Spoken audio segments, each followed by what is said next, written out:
Salut à tous, merci là de me suivre encore sur ce deuxième épisode. Deuxième épisode où je suis sur mon deuxième jour de jeûne. Donc là, ça fait exactement 48 heures et 40 minutes à peu près que je jeûne. Je dirais que là, tout se passe bien. Alors sur mon retour, sur mon expérience pour l'instant, au bout de 24 heures, ça a été. Mais par contre, après, vers 26-27 heures de jeûne, j'ai eu quelques frilosités. Donc effectivement, hier, j'essaie de pas me coucher trop tard. Au niveau de mon repas, c'est toujours sur la même chose. Je ne mange pas. Et pour éviter d'avoir faim, j'essaie de trouver une autre activité pendant que ma femme et ma fille sont en train de manger. Hier, finalement, je crois que je suis resté avec eux. Ça a été parce qu'au final, j'ai fait un peu d'étirement et j'ai fait un peu de piano. Au bout d'une demi-heure, trois quarts d'heure, j'ai pu commencer à faire la vaisselle, à ranger tout. Malgré l'odeur, ça s'est bien passé. Et une fois couché, le lendemain, une fois réveillé, j'avais la pêche, tout se passait bien. Et donc, je dirais 2 jours d'une manière assez. Mon deuxième jour, là, se passe plutôt bien. Aujourd'hui, ce qu'on va faire, on va tout parler du jeûne intermittent et du jeûne et surtout de la perte de poids. Pourquoi ça marche la perte de poids avec le jeûne et le jeûne évidemment et le jeûne intermittent. On va rester encore 3 minutes sur le jeûne et la perte de poids. Effectivement, là, c'est vrai qu'au niveau de mes chiffres, je ne les ai pas donné, mais je crois que j'étais monté à 96 kilos, je crois, dimanche. Bon, après, c'était pas un vrai 96, qu'après, c'était après le repas. Je pense que j'avais bien mangé. En plus, c'était le repas, c'était mon dernier repas. Bon, j'avais mangé quand même pas mal de légumes, de fruits, d'avocats, un peu de viande aussi. Et du sucré, c'est vrai qu'on s'est fait un dessert sucré avec ma chérie. Donc je crois qu'au niveau des calories, j'étais bien au-dessus. Franchement, j'ai dû être au moins 4000-4500 calories dans la journée. Parce qu'il y a eu le petit déjeuner où c'était pas terrible. Et cela dit, donc à 96 kilos, là, aujourd'hui, je suis à 93,9. Donc j'ai 2 kilos, j'ai perdu 2,9 kg, à savoir 2,9 kg, 2 jours, c'est pas non plus énorme, énorme. À savoir, je n'ai pas fait énormément de sport, mais j'en ai fait un petit peu. J'ai dû rester franchement sur 15-20 minutes de musculation, car à savoir qu'en jeûne, tant qu'on le peut, pour ma part, hein, je pense qu'il faut continuer à avoir une activité physique, car dans mes premiers essais, où j'étais resté assez longtemps sans faire de sport, que ça soit plus simple, et j'ai perdu en masse musculaire. Et là, ce que j'ai pu voir sur cette année d'expérience, c'est que même si tu arrives à maintenir une activité musculaire, pour moi, quand le corps voit que le corps est en fonction, le corps est en action, pour moi, il ne va pas piocher dans les réserves musculaires. Il va plus se cibler sur tout ce qui est graissé. Donc voilà, donc là j'ai fait le point au niveau du sport. Ou au niveau de tout ce qui est jeûne intermittent. Pourquoi on arrive à perdre du poids? Tout simplement, si on arrive à rester sur le 16-8, 16-8 c'est quoi? 16 heures on mange pas et 8 heures on mange. Ce rythme-là marche plutôt bien. Enfin, pour moi, il m'a aidé à maintenir un poids ou même à perdre du poids. Tout simplement parce que pendant 16 heures, l'hormone principale qui vous fait prendre du poids et surtout qui vous empêche de perdre du poids, c'est l'insuline. Pour moi, il y a vraiment ce moment pendant 16 heures où le corps ne mange pas. Donc quand le corps ne mange pas, il n'y a pas de sécrétion d'insuline. À savoir, l'insuline, c'est vraiment une hormone qui est là pour, entre autres, il n'y a pas que ça, mais là, on va parler de son rôle qui nous intéresse le plus, c'est l'hormone qui nous sert à stocker. Par exemple, si jamais on veut prendre du poids sur tout ce qui est prise de muscle, ça va être important d'augmenter un peu l'insuline. Alors l'insuline, elle fonctionne dès qu'on mange, mais surtout dès qu'on mange des sucres. Donc si on associe des sucres lents, on va dire, pour être bon, et des protéines, souvent on dit qu'on prend du poids.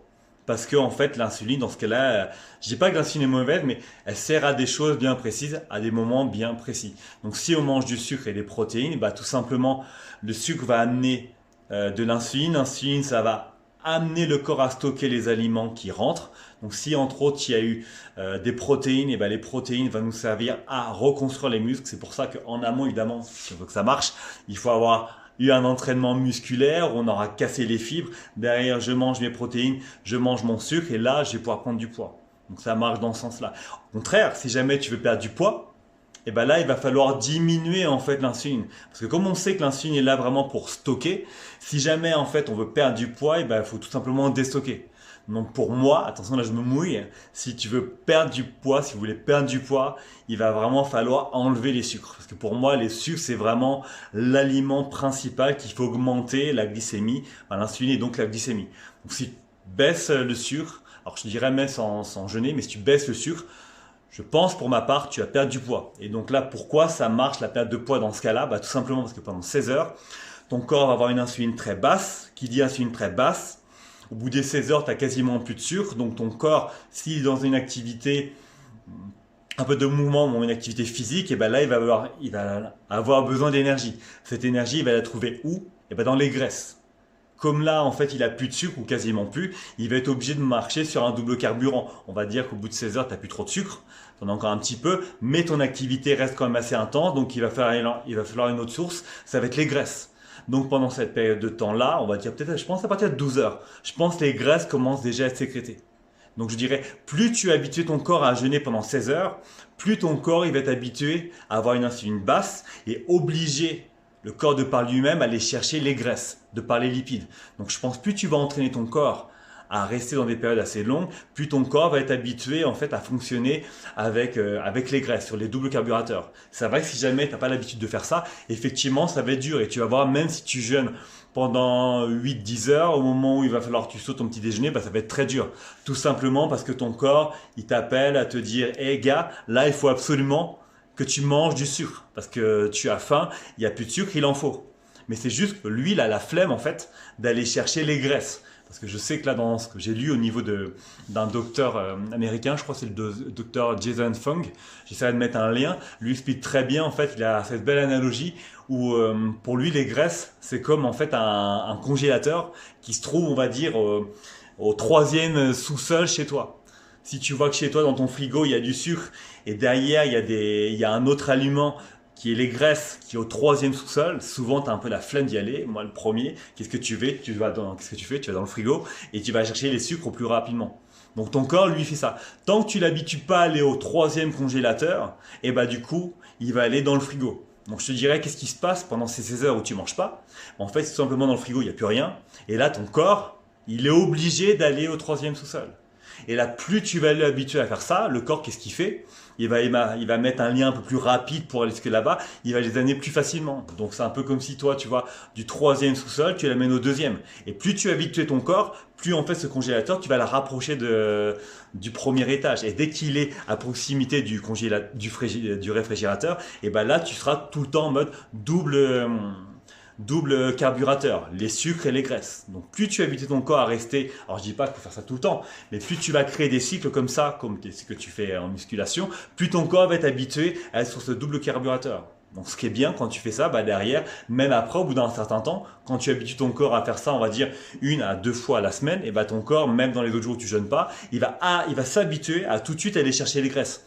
Parce que par sûreté, comme le corps il ne sait pas si tu vas y amener de la nourriture ou pas, il va préférer en avoir en accès et du coup tu vas avoir ce phénomène de graisse qui commence à brûler. Donc je te dirais déjà, il n'y a pas de sucre, donc l'insuline baisse. Après, qu'est-ce qu'il peut y avoir d'autre en fait qui peut être intéressant? C'est l'autophagie. L'autophagie, bah pareil, je vais te mettre un lien en dessous. Ça, je crois, il y a un docteur, je crois, un docteur japonais que je ne saurais donner le nom. Je le mettrai certainement en lien dans la description. C'est le prix Nobel 2016. En fait, il a montré que l'autophagie permettait de régénérer les cellules. Et en fait, tu régénères les cellules à partir d'autres cellules les moins utiles. Donc du coup, en fait, il a montré de par le jeûne, plus tu jeûnes longtemps, plus ton corps passe dans ce mode où il a besoin d'énergie, où il a besoin de protéines ou de matière pour reconstituer ton corps, parce que tu ne manges pas. Et là, en fait, il va utiliser les cellules les moins utiles pour le reconditionner pour derrière recréer tes cellules. Et donc c'est pour ça que je pense que même quand tu restes assez longtemps sans manger, moi je l'ai expérimenté, tu arrives en fait à prendre du muscle même quand tu arrives à rester 2 ou 3 jours sans manger. Donc là, sur les trucs à retenir, je te dirais, le jeûne intermittent, lui, te permet d'avoir des périodes assez longues où ton corps en fait permet d'avoir une insuline basse. Insuline basse, perte de poids, utilisation des graisses. C'est pas de perte de poids, baisse de l'insuline, augmentation des graisses. Donc comme il y a une augmentation des graisses, dans la mesure où tu ne vas pas manger plus, parce que je te dirais, c'est même pas qu'il faut manger moins, mais pendant cette période où tu manges pas, en fait, il faut juste ne pas manger. Mais si toi tu as l'habitude de manger 2500 calories, et bah tu les manges mais un peu plus tard. Et tu verras que même en mangeant la même quantité, alors par contre voilà, il faut être assez rigoureux au niveau des calories. Si toi tu es à 2500, approximativement, je ne suis pas le roi des calories, mais à quantité égale, il y a beaucoup de preuves scientifiques qui montrent qu'en jeûnant pendant 16 heures, tu arrives tout simplement à perdre plus de poids. Pourquoi? Parce que ton corps il va être plus efficace. Pendant 16 heures, ton corps il se régénère, enfin ton système digestif se régénère, et donc comme il est plus régénéré, il va être plus efficace. Et c'est pour ça au final que, comme tu as surtout quand tu restes longtemps sans manger, on va dire, quand tu restes longtemps sans avoir jamais jeûné, faut penser que si jamais aujourd'hui tu as 30 ans, tu n'as jamais sauté un repas, tu sais, je te dis, si tu restes dans le mode petit déjeuner, déjeuner, dîner, dis-toi, si tu as 30 ans, ça fait 30 ans que ton corps, 365 jours par an, en fait, il va manger 3 fois par jour. C'est comme si à toi, je te disais, est-ce que tu serais capable de faire du sport 3 fois par jour, 365 jours par an, et ça pendant 30 ans? Moi, clairement, même si j'aime bien un sport, je peux pas. Et surtout, dis-toi, en fait, quand tu digères, ton système digestif, dis-toi, quand lui travaille, il peut travailler quasiment 6 heures si dedans tu mets de la viande. Donc dis-toi, si jamais le matin, tu manges ton pain beurre, ça, bon, c'est vrai, bon, il y a encore, tu as deux aliments, pain, beurre, tu as du sucre, tu as des lipides. C'est possible que là, ça mette 2 à 3 heures à digérer.